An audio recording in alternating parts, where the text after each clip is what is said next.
who's going to take Ronnie. They all know. She's like completely into this from the start. She's the one who asked for the whiskey in the middle of the day. And they sometimes struggle, but the great thing about Ronnie is he just doesn't give a shit about being logical, which I think is sort of like the great thing. And I must say, the people who bore me most in this world are the people who make the most sense. Whereas the way these people are talking to each other makes a lot of sense to me. I only changed one thing in that whole movie, and it was the speech where I was talking to him about being a wolf that would bite his hand off, and it was really changing the words around because I couldn't get them to make sense to me exactly the way they were written, but I used the same words, and I, pulled them inside out, and I went to John Patrick, and I said, I'm having this really hard time. Can I just mess with it? And he said, sure, just let me look at it before you do it. So that was the only thing that got changed. I'm a wolf. Yeah. The big party has no words, and it's a wolf. That woman was a trap for you. She caught you, and you couldn't get away, so you chewed off your own foot. That was the price you had to pay for your... I think each script, each film has its own rhythms and its own life force and whatever. There are certain scripts that there's very little improvisation. There's certain screenplays that I allow and encourage certain improvisations. This one is so theatrical and so tightly written that I certainly didn't encourage it. I tried to stay exactly with the writing as much as I could. I told David Watkin I wanted it to look like a French film, like a European film. You'll notice that the big moments in the film are shot very wide. Camera's quite a ways back, and then it jumps in for this enormous kiss and this moment of absolute passion.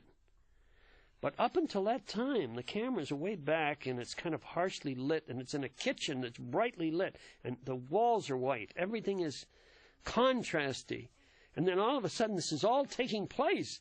And this, this huge romantic moment is taking place on this very unflattering daytime lighting.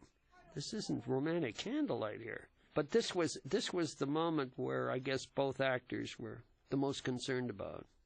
Well, some dialogue was cut out here because the action didn't need a lot of talk.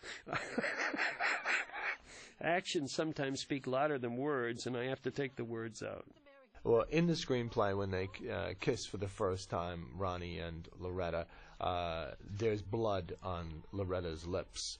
And they didn't do that, and I think I'm not sure whether it was Cher and Norman, but they might have just felt that it was a little too shocking or too raw for the audience, that it would interfere with the tone of the film. I love all these transitions with the moon, with images of La Boheme, and introducing Puccini early on in the picture, even though people don't realize the importance it's going to play. I love this scene in the living room with everybody around the table. Because first of all, it's very Italian. You'll notice that everybody sits around the table. They're either around the table in the kitchen or they're around the table in the living room. And they're always eating. Because that's the most important thing I think, to Italians, if you're going to start talking about culture and a people. Food, sex, politics, in that order. And this is what makes them different from other people. So everything's around the table. Food became important. Vinnie Gardenia was a great cook, and so was Julie Bavasto. So they used to cook a lot of the spaghetti. A lot of the sauces were prepared right on the set, and everybody enjoyed themselves. I was born and raised in the Bronx, in an Irish and Italian neighborhood, and I was fascinated by my friends who were Italians' households because they were so different than mine. My household was extremely Irish, and so it was a little repressed sexually, and the clothes were kind of boring, and the food was very predictable. We had mashed potatoes like 6 days a week and a roast. And when I went over to the Italian family's houses, they were yelling, they were trying to sell me clothes at breakfast, they were having meatballs and Coke for breakfast, they were openly talking about their sexuality and, you know, what they wanted to do with it. And I was just floored. I thought it was a peek into a world that I wished I was part of. You were dreaming. No. You were there. I don't want to talk about it. Every time I look at this film and see Fyodor Shalyapin, I realize what a brilliant, brilliant actor he was. He died a few years ago, and I just think his contribution to this film, in spite of the fact he only speaks a few words of English in the film, is so important. I've written many, many things in which the moon plays a role. I don't know why. I always have. It's been in my work for a long time. One of my plays is called Welcome to the Moon. You know, this is where the guy, Cher's uncle, it tells the story about how the moon came to his house and woke him up, and he realized that Cosmo had brought the moon. And Cosmo denies this story because he's operating at this time from this place of denial. He's leaving his passion aside, his passion for his wife, to pursue not really anything, but to run away from death. And of course, whenever you live by running away from, it doesn't run very deep. What is it? What is it about the moon?